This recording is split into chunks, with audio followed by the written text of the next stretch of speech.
ہمارے ناظرین دیکھنے والے اور پاکستان کیونکہ عالمی سطح پر آج اگر انٹرنیشنل پریس فریڈم ڈے کی ہم بات کرتے ہیں تو وہیں پر میرے تمام صحافی بھائیوں کو بہت مبارکباد، کیونکہ پاکستان کی بیٹی جب آپ نے اسٹارٹ میں ہی نام کہا تو یہ میرے سارے صحافی بھائیوں کی دین ہے کہ جو پاکستان کے لیے ہی میں کام کرتی رہی. اس میں کنٹریبیوشن کے لیے یہ ہوتا تھا، کوئی کہہ دیتا تھا سندھ کی بیٹی ہے، کوئی کہتا تھا نہیں کراچی کی بیٹی ہے، کہ زیادہ نازیہ کس کے لیے کام کر رہی ہے.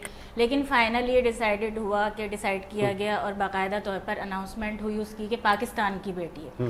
اور یہ بڑا ایک میں سمجھتی ہوں اعزاز ہے. لیکن اس کے ساتھ ہی جب ہم صحافت کی بات کرتے ہیں تو دیکھیں انٹرنیشنل ڈے کی بات ہو رہی ہے نا، ہم کیوں ایسا کرنے لگتے ہیں کہ کسی بھی چیز میں ہم بولتے ہیں نہیں ہمارے ملک میں یہ ہوتا ہے، ہم یہ کر رہے ہوتے ہیں. ایسا نہیں ہے، باؤنڈریز ہونی بہت ضروری ہیں. بے لگام کون ہوتا ہے؟ جب آپ بے لگام ہو جائیں گے تو پھر کچھ بھی نہیں ہوگا.